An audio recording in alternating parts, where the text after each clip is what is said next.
We're here today with Oliver Galicki, the Associate Vice President of EHR Implementation at Memorial Hermann Healthcare Delivery System. Oliver, thank you for joining us today. Absolutely. Thank you for having me, Jordan. I appreciate it. Yeah, sure. So for our listeners, Memorial Hermann Health System is a 19-hospital, 4,300-bed health system headquartered in Houston, Texas. And today I'd like to talk about the migration from Cerner to a single instance of Epic at Memorial Hermann Health System. Memorial Hermann migrated from 5 other regular scheduling systems as well, in addition to Cerner, to a single instance of Epic, and is replacing another 45 systems, including document imaging systems, a blood bank, a medical device integration vendor, and others. Oliver, I'd like to ask if you wouldn't mind speaking about some of your goals with this migration and any sort of complications and problems that your team has encountered over the course of this migration. Absolutely. So I'll start, I think, just by setting the stage of where we are currently in the project. We are concluding what is known as Epic Build Wave number 1. So we're early on in our configuration phase with the Epic implementation. So we certainly have lofty goals to achieve a lot of standardization across our system and elevate both our provider clinician experience in the clinical space, as well as our employee experience in our back office spaces, with that focus on our consumer experience as well. Some of what we're looking to achieve here really comes with being on a legacy system for a number of years, and not just specifically around the Cerner instance, but really several of our platforms have been with the Memorial Hermann system for quite some time. And so the opportunity to take a fresh look at our technology stack, bring in Epic and the best practice methodology that typically brings with it is something that we're looking to really benefit from as an organization.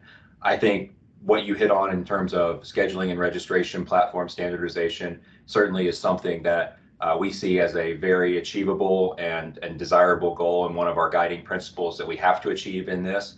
Additionally, with that, the opportunity to have the single billing office between our physician network as well as our hospital billing operations is another satisfier, both internally from being able to manage our operations as well as ultimately to the patient experience. And then I think everyone in the industry knows where MyChart stands in terms of a patient engagement, consumer experience platform. And so leveraging that with all of our other initiatives in that space is also a key platform that we plan to take advantage of. Yeah, so I appreciate you giving us an overview of where you are, keeping in mind that you haven't yet concluded the migration to Epic. I know many of our listeners have either recently completed, are considering undergoing, or are like you in the midst of a migration to Epic. What are some of the complications or problems? And the reason I ask is because I think many of our listeners who may either be considering to going down this road or are currently in the midst of doing it may like to listen to some of your particular scenarios and potentially learn from some of the lessons that you have gleaned over the course of this migration. Sure. I think one of the upfront challenges everyone has to figure out is the financing and how do you pay for Epic. And I think that's what any large capital investment, you have to go and do the research and due diligence behind that. One of the opportunities that we really, one of the challenges we faced early on was really articulating the financial, was overcoming that perception that it is such a cost barrier to enter and to bring Epic up in such a large system at our scale. But ultimately what we were able to do is go through a very thorough application rationalization process to really understand what do we spend across our IT infrastructure today, what does it look like if we host internally versus host at Epic, and start thinking about the realities. We wouldn't sit still and do nothing. If we chose not to move to Epic, we would make other investments into other platforms moving forward. So that hurdle to clear, once you start telling the story of what all we will gain and what that really looks like over time, and putting it in perspective of other large capital initiatives that we do more routinely, so building a new tower, expanding OR suites, and where does this capital investment fall into that, we were able to overcome that through some of our due diligence process.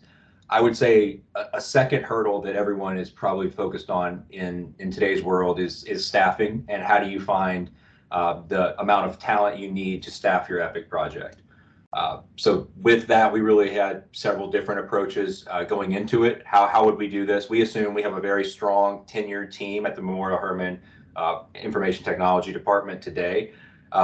they've all, because of that tenure, had a lot of experience with our existing platforms. And so there was an honest pause to say, how do we bring everyone along on this journey and use the skills that they already have in the Epic world? And so I think going in, our assumption was we'd have to go find contractors to fill the entire roster of the project, and then ultimately over time try to acquire that knowledge. What we were able to do, though, and ascertain as we went through that staffing process with Epic, was we have a lot of the talent we need internally. And so leveraging internal talent got us over that hump of fighting everyone else in the market for contractors, having to open up FTE positions that would obviously extend and have a long-term expense as you carry that forward. So we've taken an opposite approach and really chosen to invest in our own team to overcome that hurdle. Interesting. Yeah, I now with the staffing has actually been one of the greatest challenges facing large health systems in the United States. In fact, size doesn't matter. It's a big challenge regardless of where you are. I think the story of leveraging internal talent is an interesting one. Did you find that there was available? Did you have to kind of increase their hours, or did you destaff them and deprioritize other projects? How did it affect the overall mission and strategy of the teams to which they were previously assigned? Yeah, so I'll walk through a little bit of the thought process. So obviously we knew the number of seats we needed to fill on the implementation team. We didn't expect to fill all 200 seats with 200 existing employees. We knew some sort of expertise embedded within those teams would be needed, but we started with basically a call to action, a call for interest from our existing IT employees. So this is your opportunity if you'd like to be part of the project. If you would like to be on the project and maybe have an interest in a specific application that you do or don't work in today, maybe you're not in applications, but you have an applications interest. And so that gave us our denominator of who was interested, who was ready for this journey. We obviously articulated what that would look like from a pace perspective of this is a 2 to 3 year effort. It really doesn't have any lulls in between on all of that. Once we knew that, we used the Epic Sphinx assessment that they developed to really benchmark our staff against the skills that would be needed to be successful, at least in the implementation window during that pace.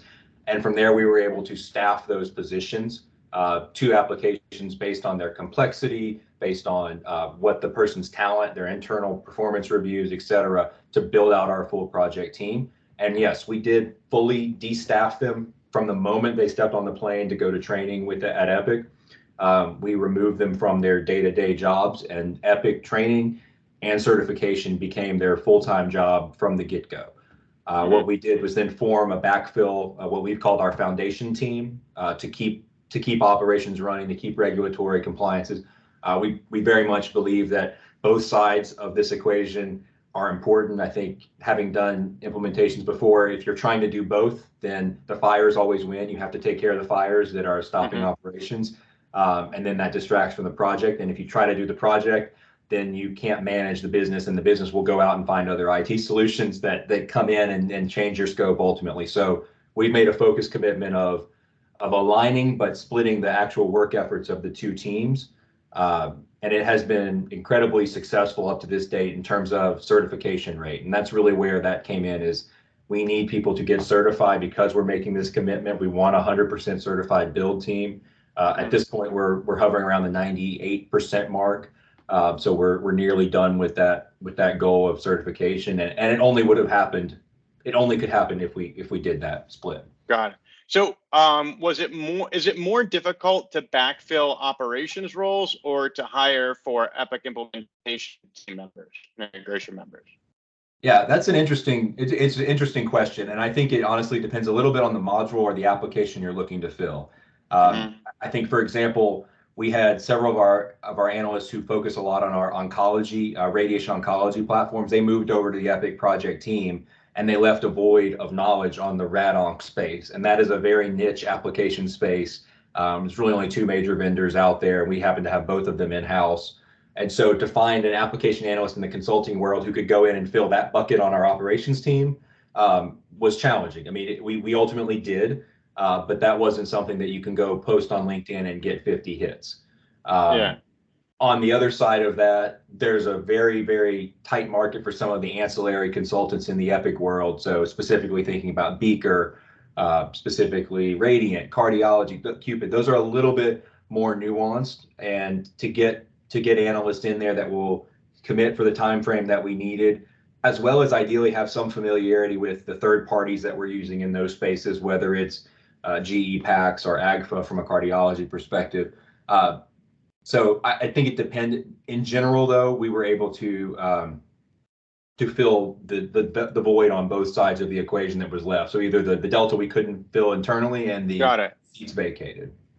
So for CIOs listening to this particular episode, and let's say they're saying, okay, so our organization is thinking about moving to a single instance of Epic, and we have to learn how to staff up and recruit for this endeavor. It sounds like if they were to follow your recommendations, it might be, let's not start from scratch with either side. Let's pull some of our operations, get them up to speed on Epic. Then we can hire additional Epic people, but we won't be starting from zero. And we're not going to decimate our ops team. We'll take only a certain level. There will have to be proficiency with the Sphinx certification from Epic.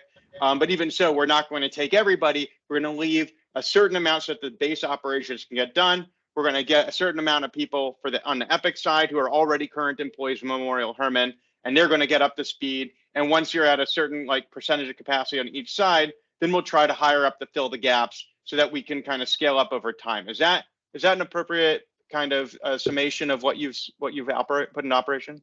Very much so. That's a great summation. I think you articulated the thoughtfulness around it too. I think our leaders in our IT team were very thoughtful around how do we do this, and understanding that there might be more people who want to be on the project team than can be on the project team. There's only so many seats for right now.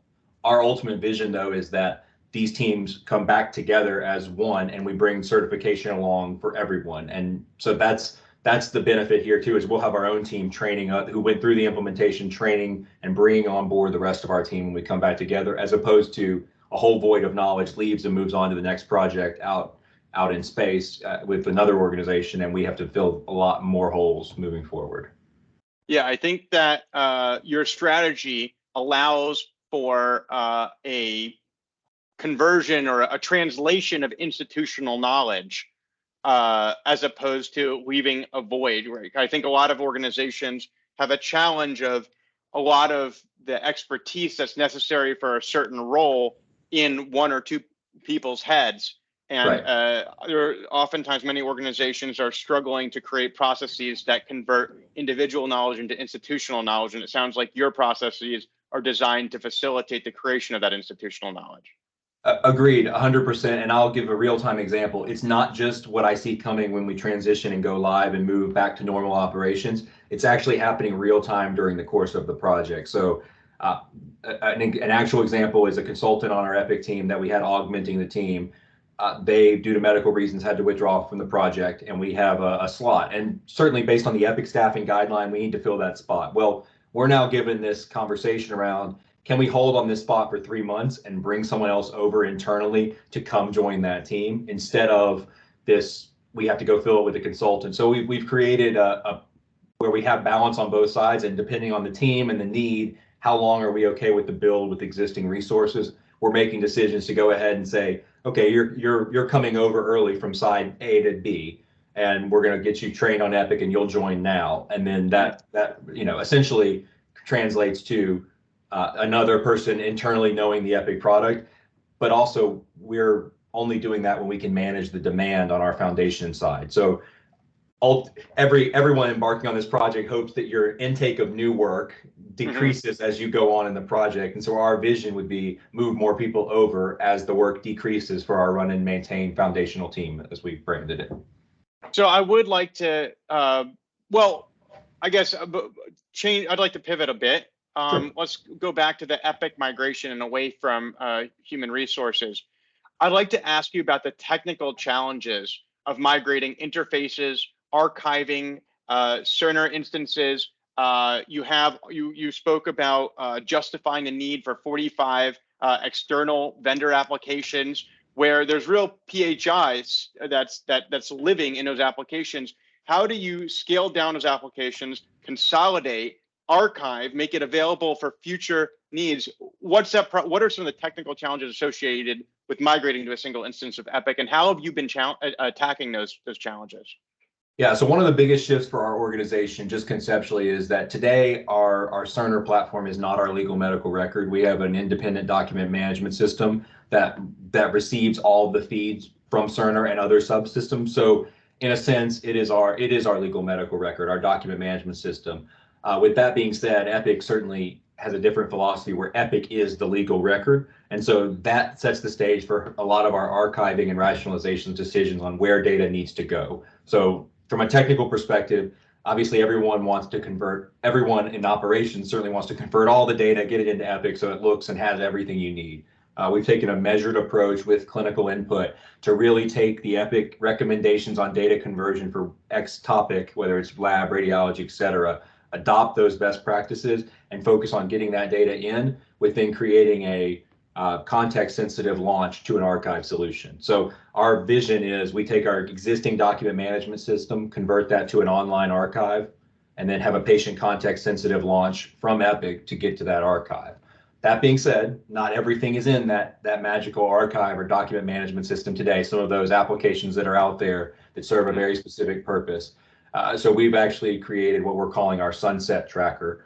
And what that does is that's helping us identify systems and validate systems with PHI, systems that currently go to our document management system, systems that go to our fair warning, because archiving our security logs for these systems that might go away, equally important to our privacy office. And so through this tracker effort, we've essentially been able to then scope out what do we need to move into that archive, marry up the MPI so that it can be accessed from Epic ultimately.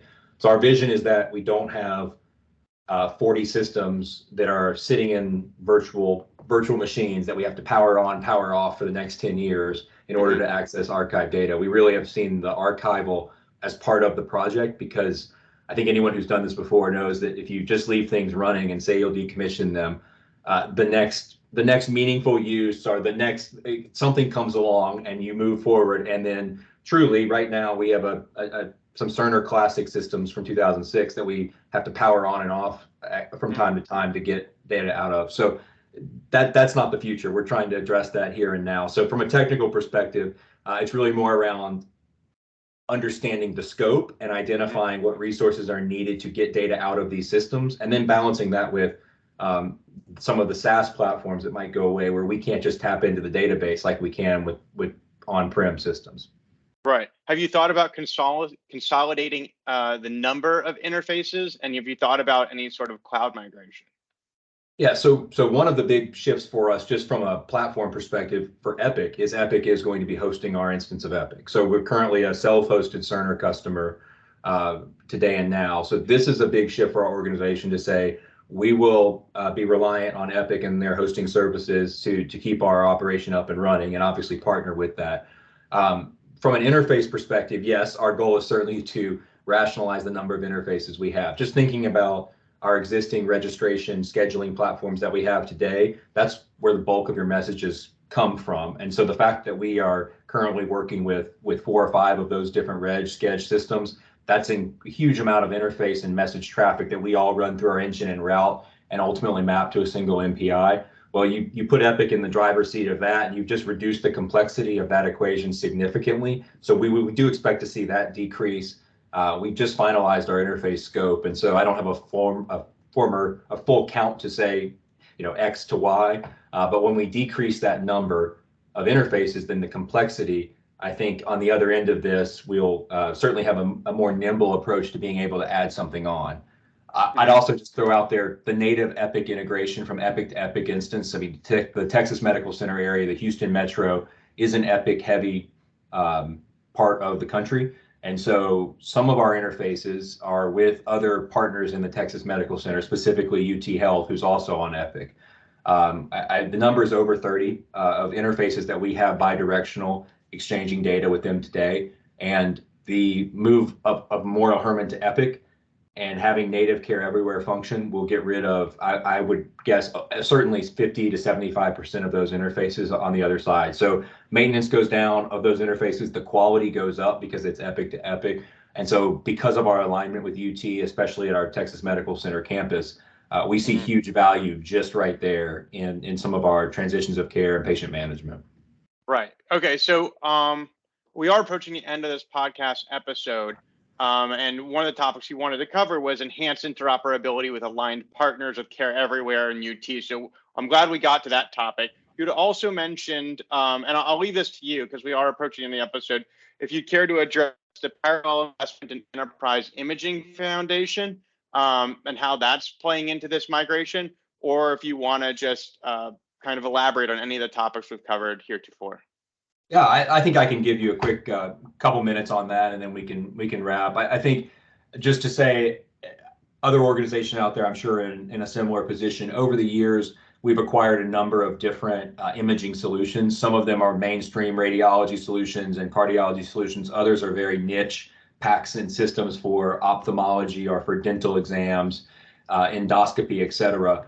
And one of our challenges we were faced with really with the Epic implementation was, are we going to integrate our 3 or 4 different viewers that we have today into Epic? And even though we might maintain those solutions, is having 4 viewers ideal? The answer is no. You don't need 4 different viewers where you can't see all the images in one view. So we have really a fledgling VNA program that we were, an enterprise imaging program with the VNA that we just stood up. It was really only radiology centric. So in parallel to Epic, we're dipping our toes into bringing some of those other ology images together so that we can then take the step forward of, hey, with Epic, there's one single viewer for images from someone who's launching from Epic. I think it's a bit of a, I don't want to say scope creep, it's certainly planned, but you get further and further into the imaging space and there's more and more technical dependencies that open themselves up for upgrades and storage migrations, et cetera. So we're watching it very closely to make sure we do what we need, but ultimately have to come out of this with one viewer because we're choosing not to do the others. And so there's certainly some work to go there. I think I don't regret that decision right now. I think as a project team, we're comfortable with it, but we have a lot of work to do to balance out that effort in conjunction with Epic and some shared resources and some not. Well, Oliver, I appreciate the conversation we've had today. We've covered a lot of ground from migrating from Cerner, an archive-based system with 45 different vendors, to a single instance of Epic, tracking the, have a sunset tracker to view how those things will be moving offline and keeping PHI secure. Just speaking about relocating staff within the organization and trying to handle the HR recruiting staffing model that is required and the extent to which it's going to be internal to the organization versus pulling in external consultants and trying to perpetuate a sense of institutional knowledge. And then we even spoke about partnering with external entities, both with Care Everywhere and then also, well, to a lesser extent, non-Epic players and interacting with those. So, and then we even got into enterprise imaging. So I think we covered a lot of ground. Thank you for your time today. And for our listeners, this has been Oliver Galicki, the Associate Vice President of EHR Implementation Program at Memorial Hermann Health System. Oliver, thank you very much for joining us today. Thank you, Jordan. Have a good day.